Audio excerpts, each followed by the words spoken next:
Hello my dear passionate NEET aspirants, welcome back to Magnet Brains IIT JEE NEET. मैं हूं doctor Ritika Bhardwaj, आपकी biology mentor, और आज के सेशन में हम डील करने वाले हैं अपने सेकंड टॉपिक से for the chapter plant kingdom.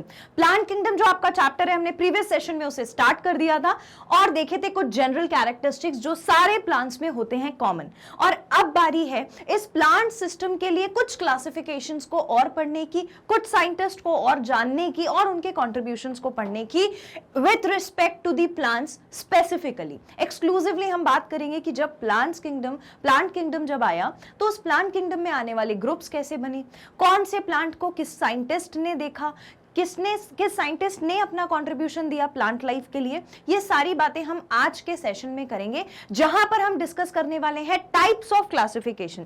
Types of classification में सबसे पहले हम बात करेंगे artificial system of classification and natural system of classification की।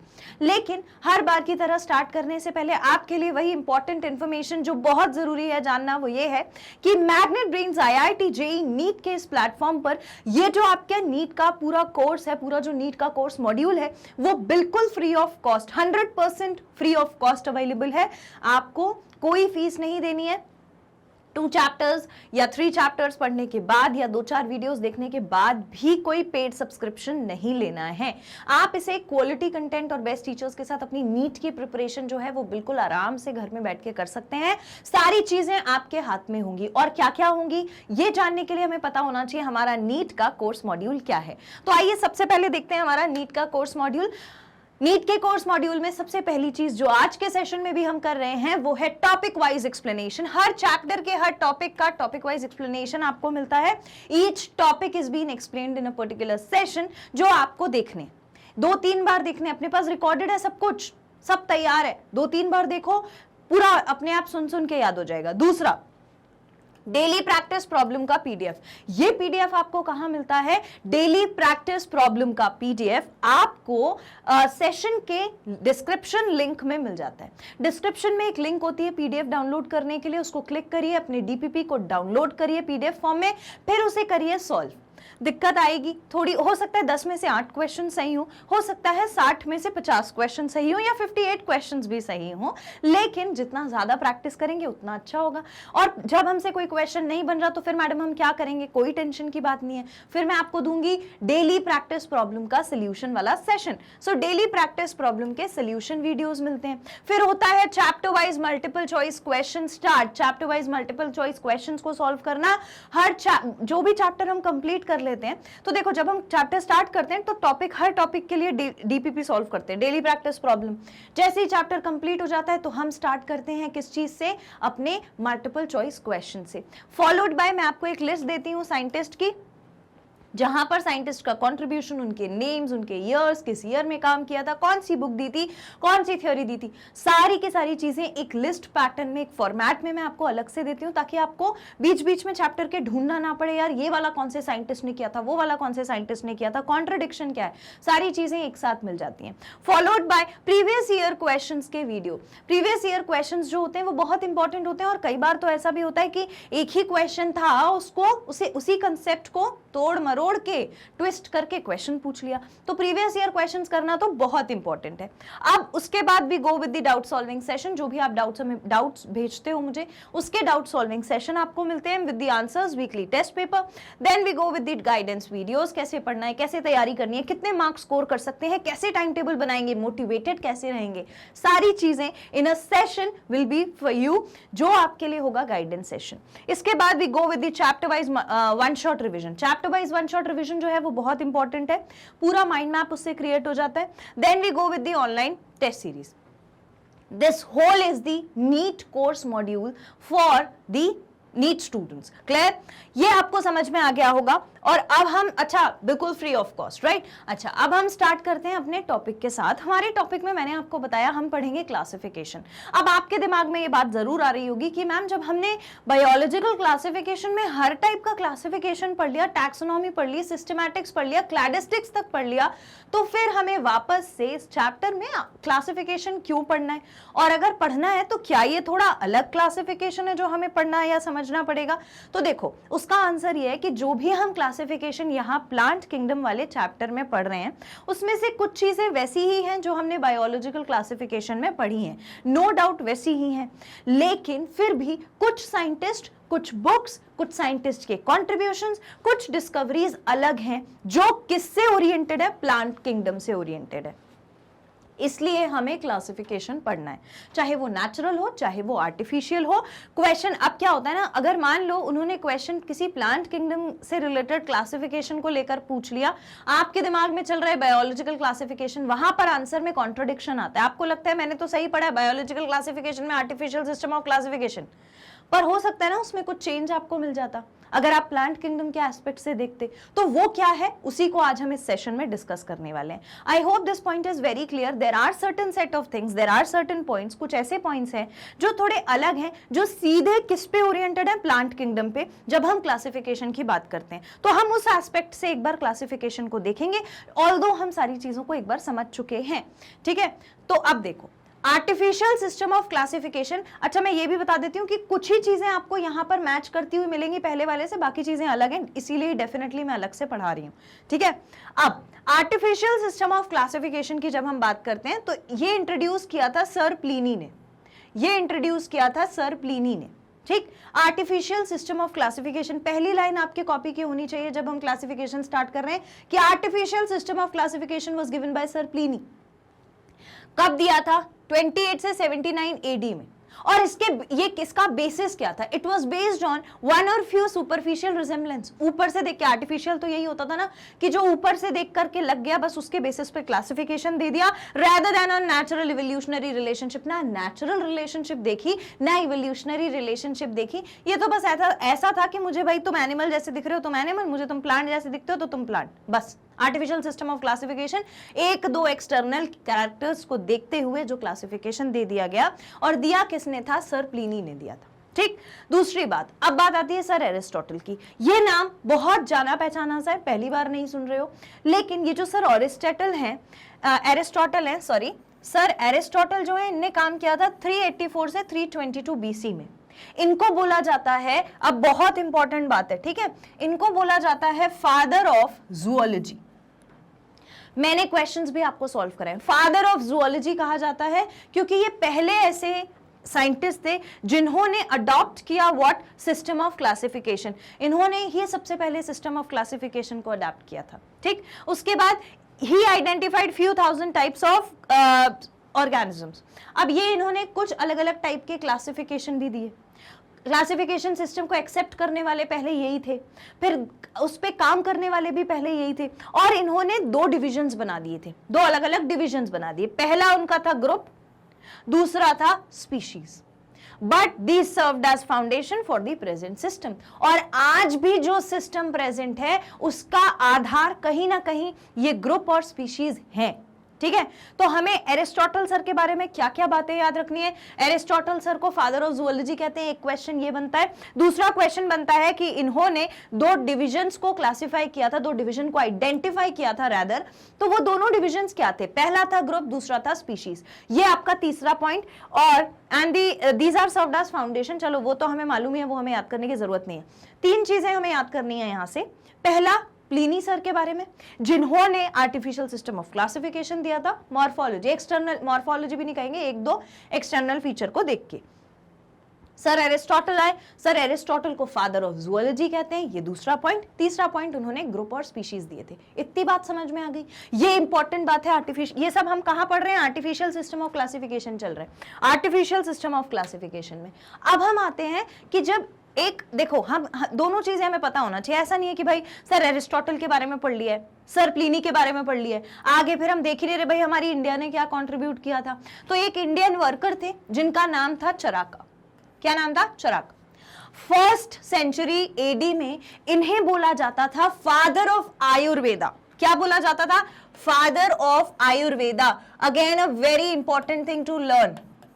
हमने अभी तक क्या देखा? पहले देखे father of zoology, father of zoology, दूसरे हमने देखे father of Ayurveda. Father of zoology थे सर एरिस्टोटल,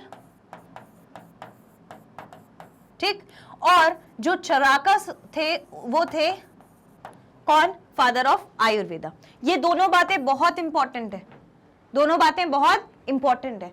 लिस्टेड इन्होंने, ये जो हमारे फादर ऑफ आयुर्वेदा थे, इन्होंने कम से कम 340 प्लांट्स को और 200 एनिमल्स की एक लिस्ट बनाई इनकी खुद की बुक में, जिसका नाम था चराका समाहिता। चराका समाहिता इनकी बुक थी, जिसमें इन्होंने, अब क्वेश्चन बन सकता है कि what was the name of the book written by the father of Ayurveda. अब आपको फादर ऑफ आयुर्वेदा ही याद नहीं है तो बुक का नाम कैसे याद होगा, है ना। तो हमें यहाँ पर क्या क्या चीजें मिली, फादर ऑफ जूलॉजी तो पहले मिल गए थे, फादर ऑफ आयुर्वेदा, और ये जो फादर ऑफ आयुर्वेदा थे इनकी एक बुक थी, उस बुक का नाम क्या था, उस बुक का नाम था चराका समाहिता,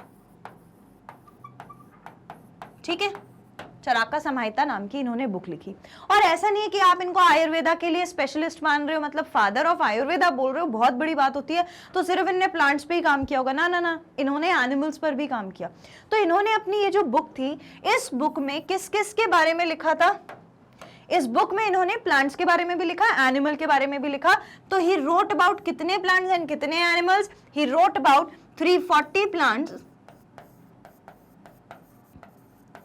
340 तो इन्होंने प्लांट्स कंसीडर किए, इसके बाद 200 इन्होंने एनिमल्स कंसीडर किए, 200 एनिमल्स।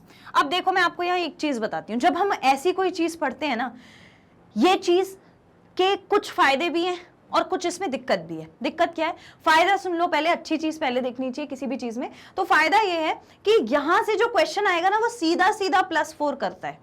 सोचो तुमको 2 क्वेश्चन आ गए, फादर ऑफ जूलॉजी भी आ गया, फादर ऑफ आयुर्वेदा भी आ गया, 8 नंबर पक्के, इतनी सी बात में, जहां पे तुमने कितना याद किया था, 2 लाइन बस याद करी थी। आपको ये समझ में आना चाहिए कि ये एक टेक्निकल चीज वहां पर नहीं पहुंच रही कि भाई ब्रायोफाइटा में क्या है, टेरिडोफाइटा में क्या है, जिम्नोस्पर्म में क्या है, एंजियोस्पर्म में क्या है, वो आगे आने वाले सेशन में आएगा। पर ये सेशन क्यों इंपॉर्टेंट है, डायरेक्ट क्वेश्चन आता है, किसी भी साइंटिस्ट के नाम और उनके कंट्रीब्यूशन का डायरेक्ट क्वेश्चन आता है, इसीलिए मैं हर बार इस चीज को बहुत इंपॉर्टेंस देती हूँ। और मैडम मुझे साइंटिस्ट के नाम याद रखने में बहुत मुश्किल होती है, अगर मुझे इतना याद रहता तो फिर मैं तो सोशल स्टडीज में ही कुछ अच्छा कर रहा होता। मुझे कोई दिक्कत नहीं है, मुझे भी होती थी। क्या कर सकते हैं, जैसे मैं तुम्हें ऐसे लिख के याद कराती हूँ ना, मत लिखो ना पैराग्राफ फॉर्म में, ऐसे लिखो, ऐसे लिख के याद रखो, ये भाई हमारे फादर ऑफ जूलॉजी थे, यूज डिफरेंट कलर्स, ये हमारे फादर ऑफ जूलॉजी थे, ये हमारे फादर ऑफ आयुर्वेदा थे, इसमें इनका नाम ये था, इनका नाम ये था, इनकी बुक ये थी, और इसमें इन्होंने इनके बारे में लिखा था। अब ऐसे याद करोगे तो जल्दी याद हो जाएगा, ठीक है। पर याद करना है, किसी भी चीज को, अगर आप डेडिकेटेड बायोलॉजी नीट के स्टूडेंट हो, आप किसी भी चीज को स्किप नहीं करोगे, ठीक है। ये इतनी बात समझ में आ गई, ऑल राइट।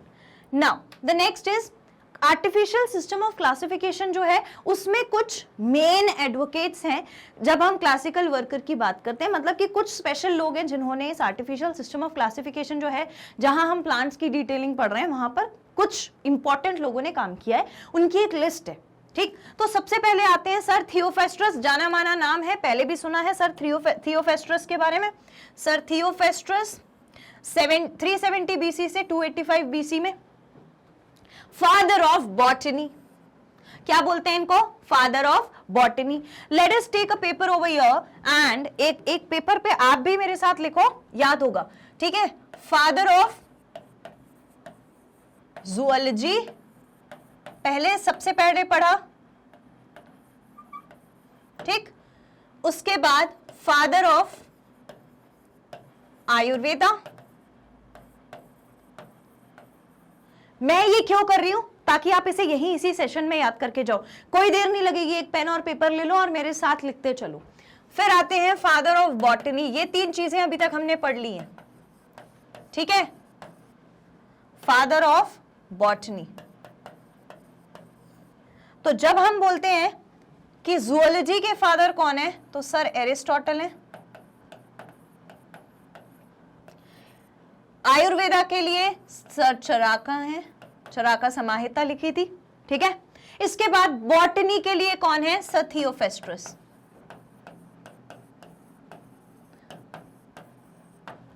इतनी बात समझ में आ गई, ये 3 चीजें तो याद रहेंगी, ठीक है।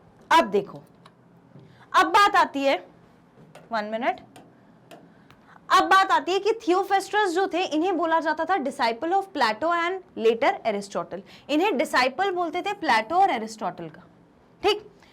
इन हिज बुक, अब देखो जब भी बुक की बात आती है या बुक का नाम आता है तो हमें बहुत सारा कंफ्यूजन होती है कि प्लांटरम किसने लिखी थी, जेनेरा प्लांटरम किसने लिखी थी, फिर जेनेरा प्लांटरम के बाद हमें बताओ कि नेचुरल हिस्ट्री वाली बुक किसने लिखी थी। तो अब एक एक बुक का नाम आने लगा है। सबसे पहले ये जो सर थियोफेस्ट्रस थे, इन्होंने एक बुक लिखी दी हिस्टोरिया प्लांटरम। क्या लिखी थी? दी हिस्टोरिया प्लांटरम। ये इंपॉर्टेंट है बहुत, ठीक है, दी हिस्टोरिया प्लांटरम, ठीक। क्वेश्चन आता है, इन्होंने क्लासिफाई किया इसमें 500 kind of plant. Her bar plant को इंपॉर्टेंस दे रहे हैं। 500 प्लांट इन्होंने कंसिडर किया और उनको टाइप्स दे दिया था, ट्रीज, शर्ब्स, सब शर्ब्स एंड हर्ब्स। ये वाला तो हमें मालूम है। नेक्स्ट आते हैं केयस, प्लीनियस, सेक्युंडस। ये वाले हमें नहीं मालूम थे। तो यहाँ वाले, अब तुम यहाँ पढ़ रहे हो तो तुम्हें लगेगा बायोलॉजिकल क्लासिफिकेशन में मैम आपने तो पढ़ाया है हमको, पर ये वाला तो नहीं पढ़ा, ये वाला तो नया है। क्वेश्चन कहीं से भी पूछा जा सकता है। तो हम वो जो मेन एडवोकेट्स हैं उनकी बात कर रहे हैं, कौन है आर्टिफिशियल सिस्टम ऑफ क्लासिफिकेशन में। सो केयस, प्लीनियस, सेक्युंडस जो थे इन्होंने काम किया था 23 से 79 एडी में, और इन्होंने डिस्क्राइब किए कुछ बायोलॉजिकल, मेडिसिनल और एग्रीकल्चर एस्पेक्ट्स।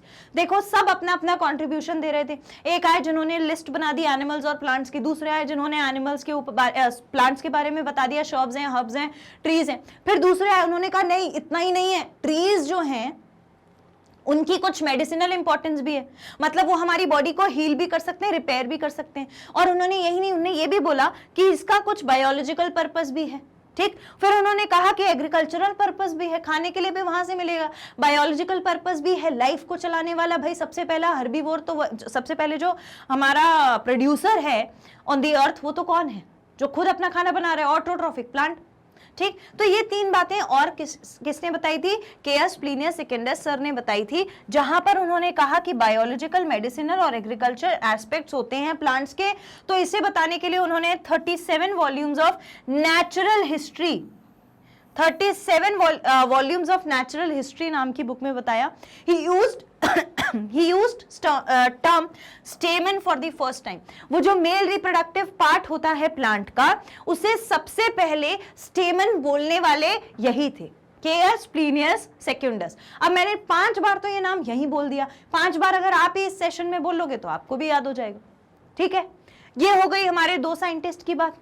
चलिए आगे बढ़ते हैं। जब आगे बढ़ते हैं तो हमारे पास है पिडेनॉइस डायोस्कोराइड्स। पिडेनॉइस डायोस्कोराइड्स 62 से 128 एडी में इन्होंने काम किया था। इन्होंने डिस्क्राइब किया था 600 प्लांट्स के बारे में कि उनका मेडिसिनल इंपॉर्टेंस क्या है। सिर्फ मेडिसिनल इंपॉर्टेंस बताया था मेटेरिया मेडिका में, मेटेरिया मेडिका में। अब देखो बुक्स के नाम आने लगे, है ना। तो पहले बुक का नाम लिख लो, ये natural history, D प्लांटरम, D Historia प्लांटरम। पहली बुक का नाम लिखो डी हिस्टोरिया प्लांटरम, उसके आगे लिखो सर थियोफेस्ट्रस, ठीक। दूसरा लिखो नेचुरल हिस्ट्री, नेचुरल हिस्ट्री के सामने ब्रैकेट में लिखो 37 वॉल्यूम्स, 37 वॉल्यूम्स। उसके आगे डैश लगा के लिखो biological, medicinal and agriculture aspect. नाम लिखो साइंटिस्ट का, केयस, प्लीनियस, सेकेंडस, ठीक। तीसरी बुक आती है हमारी, तीसरी बुक का नाम है मेटेरिया मेडिका। उसके आगे ब्रैकेट में लिखो 600 प्लांट, आगे डैश लगाओ, उसके आगे लिखो मेडिसिनल इंपॉर्टेंस। डिफरेंट कलर के पेन या पेंसिल से साइंटिस्ट का नाम लिखो, पिडेनॉइस डायोस्कोराइड्स। लिख लिया। ये पॉइंट्स में ऐसे ही याद करने हैं, ऐसे ही नोट्स बनाने हैं। अब आ जाओ, दूसरे थे सर पारसारा 250 बीसी से 120 बीसी में, ठीक। इनको इंडियन स्कॉलर थे, ये एक इंडियन स्कॉलर, सबसे पहले नाम याद हो जाना चाहिए, इंडियन स्कॉलर हैं। फादर ऑफ आयुर्वेदा कभी नहीं भूलना चाहिए। ही described plants in scientific manner. इन्होंने बहुत साइंटिफिकली प्लांट्स को डिस्क्राइब किया।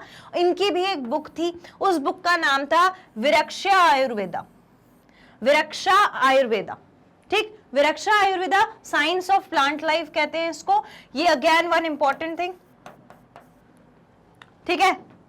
तो अब हमारे को नेक्स्ट बुक मिल गई, उस बुक का नाम लिखो विरक्षा आयुर्वेदा, ब्रैकेट में लिखो साइंटिफिक मैनर, साइंटिफिक मैनर, ठीक है, ये भी लिख लो साथ में, साइंस ऑफ प्लांट लाइफ बोलते हैं इसको। फिर साइंटिस्ट का नाम लिखो, पारसारा सर ने इसको लिखा था, जिन्हें हम इंडियन स्कॉलर हैं, इंडियन स्कॉलर के नाम से जानते हैं, इंडियन स्कॉलर हैं वो हमारे, ठीक है, done, okay. Now the next, Charaka sir जो थे ये इंडियन स्कॉलर थे, इनके बारे में ये चराका संहिता, अब देखो वहां पर मैंने आपको चराका संहिता के बारे में बता दिया था, लेकिन जब हम सारे एडवोकेट्स के बारे में बात करते हैं तो इसीलिए हम इनको एक बार फिर देख लेते हैं, सिर्फ इनको बुक के एस्पेक्ट में हम देख रहे हैं। अभी वहां पर हमने कॉन्ट्रीब्यूशनरी एस्पेक्ट में देखा था कि फादर ऑफ आयुर्वेदा है, अभी बुक देखी हमने कि कौन सी थी इनकी, चराका संहिता, ठीक। उसके बाद आते हैं एंड्रिया कैसाल्पिनो। एंड्रिया कैसाल्पिनो जो थे, he described 1520 species in 16 volumes of de plantis libri. De plantis libri में 16 वॉल्यूम्स में इन्होंने कितने स्पीशीज के बारे में बताया था, 1520 स्पीशीज ऑफ प्लांट्स के बारे में बताया था। ग्रुप्ड हर्ब्स एंड ट्रीज, जिसमें सिर्फ हर्ब्स और ट्रीज को ही ग्रुप किया था, हर्ब्स और ट्रीज को ही बस ग्रुपिंग करी थी।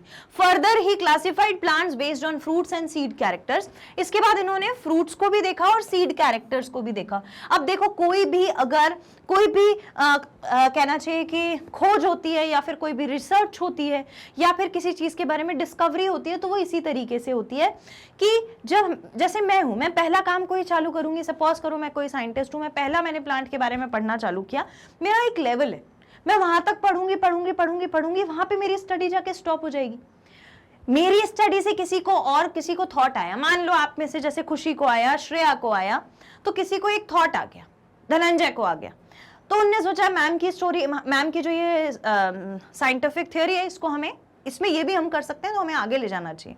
दूसरे साइंटिस्ट आए, उन्होंने अपना काम किया, फिर आपको छोड़ के कोई तीसरे आए, उन्होंने अपना काम किया, ठीक है। तो जब भी ऐसा कुछ हो रहा था, जब भी एक नया साइंटिस्ट आके पिछली थ्योरी से अपना काम आगे बढ़ा रहा था, तो एक प्रॉपर टाइम आएगा जहां पर आपको लगेगा यार अब बहुत एन नंबर ऑफ टाइम की डिस्कवरी हो चुकी है, लेकिन हमें उसे जानना तो जरूरी है, कहां से चालू हुई थी, किसने दी थी, ये तो वो कभी भी नीट के एग्जाम में तो कभी भी पूछा जा सकता है। तो अब हमें ऐसे ही देखो, हमारे पास कितनी सारी बुक्स आती जा रही है, ठीक है। At the end of the session आपके पास एक लिस्ट होगी बुक्स की, at the end of the session आपके पास एक लिस्ट होगी, उसमें किस किस के बारे में लिखा है और साइंटिस्ट का नाम क्या है, बस। लेकिन जैसे मैंने बताया वैसे ही लिखते चलना है। मैंने क्या बोला, पहले यहाँ पर एक कॉलम में बुक का नाम लिखो, दूसरे कॉलम में लिखो कि वो किस चीज की बुक है, ठीक है, डिस्क्रिप्शन क्या है, कितने प्लांट्स थे, मेडिसिनल इंपॉर्टेंट थी, क्या था, ठीक। उसके बाद साइंटिस्ट का नाम लिखो, साइंटिस्ट का नाम लिखो, ऐसा एक टेबल बनाओ और जैसा मैं बता रही हूं वैसा वैसा लिखते जाओ, ठीक है, क्लियर। अगर ऐसे करके याद रखोगे, ऐसे करके लिखोगे तो ज्यादा याद रख पाओगे, ज्यादा अच्छे से बता पाओगे, ठीक है। इतनी बात समझ में आ गई सबको, ओके। नाउ अब देखो एक और चीज है कि ना, ऐसा नहीं है कि मैं बोल रही हूं ये लिखो वो लिखो, ऐसा करो वैसा करो, 2-3 लिख रहे होंगे, बाकी को लग रहा होगा कि मैम तो वहां पे है, पता चलना नहीं है। तो देखो ऐसा है कि इतने रिस्पॉन्सिबल तो हो, अगर नीट ले लिया है, अगर डॉक्टर बनना है तो रिस्पॉन्सिबिलिटी आप में आ चुकी है। अब अपने आप से गद्दारी करनी हो तो अलग बात है, वैसे तो हम ऐसा करते नहीं है, काफी सिंसियर टाइप के स्टूडेंट होते हैं नीट वाले, ठीक है। ऐसा नहीं है कि IIT JEE वाले नहीं होते होंगे या किसी और प्रोफेशन में नहीं होते होंगे, पर मेरा मालूम है मेरे प्रोफेशन के सब स्टूडेंट्स बहुत सिंसियर होते हैं, ठीक है। तो अभी हमको पता चल गया कौन सी बुक के बारे में, अभी हमें पता चल गया डी प्लांटिस लिब्री के बारे में, जिसमें 1520 स्पीशीज ऑफ प्लांट्स के बारे में लिखा गया था, 16 उसकी वॉल्यूम्स थी, और प्लांट्स को लेकर के क्या लिखा था, ट्रीज और हर्ब्स के बारे में। फर्दर इन्होंने प्लांट्स को फ्रूट के बेसिस पर और सीड कैरेक्टर्स के बेसिस पर भी क्लासिफाई किया। That's it, okay. Now the next is मेरे सबसे फेवरेट, मेरे बहुत ही प्रिय सर कार्लेस लिनस। सब कुछ छूट जाए, सर कार्लेस लिनस तो छूटने नहीं चाहिए। कार्लेस लिनस सर को फादर ऑफ टैक्सोनॉमी, चलो भाई father of taxonomy, father of taxonomy, father of taxonomy,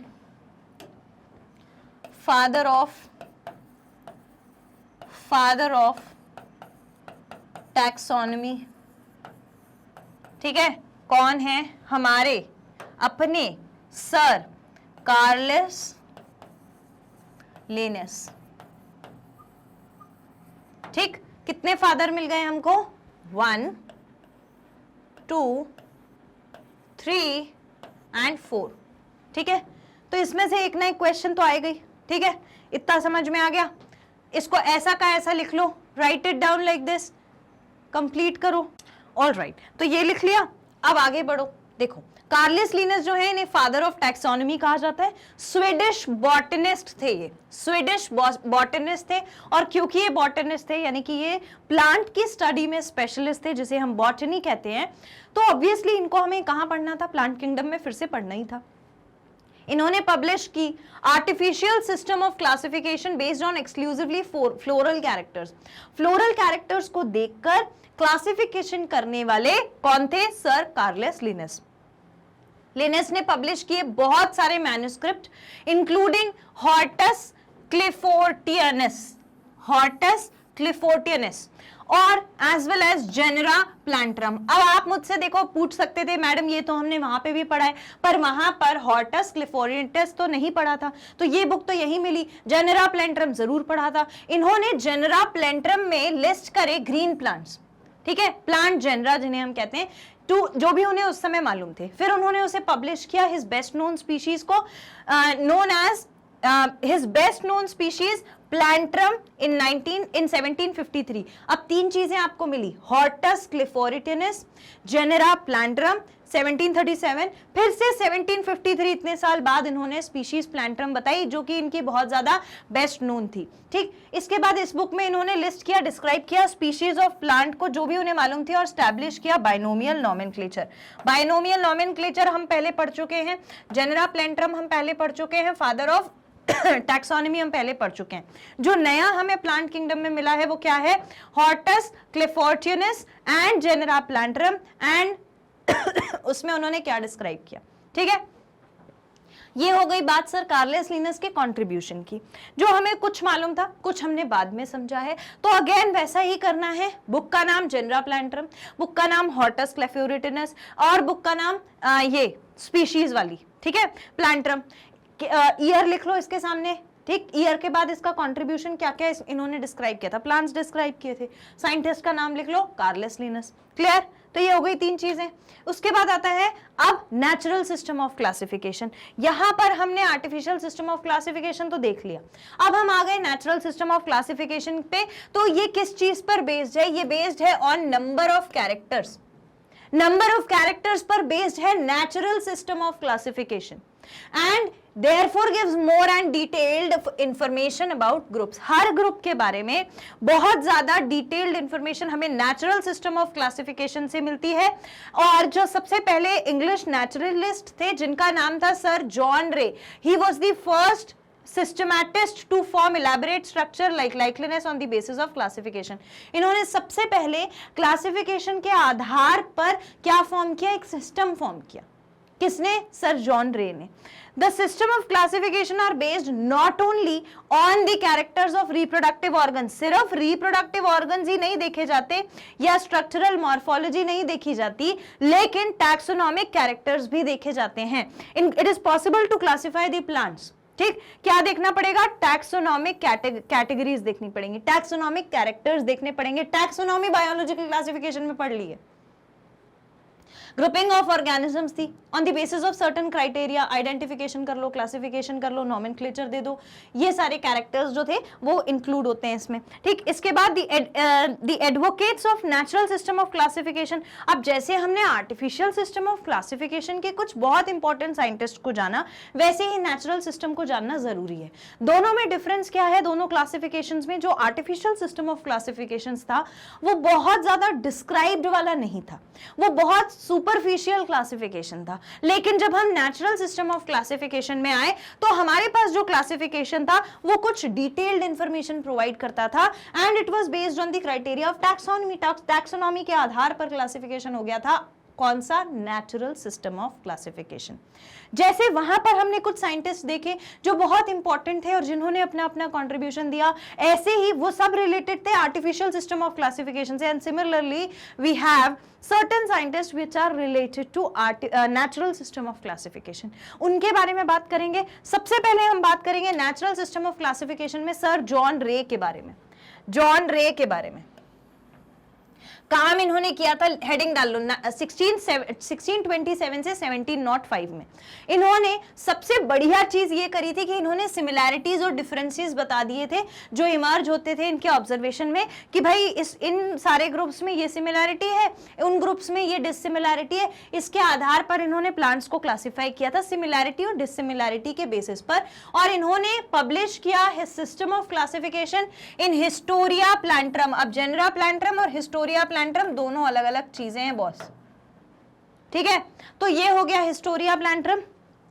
Historia प्लांट्रम किसने लिखी थी? सर जॉन रे ने।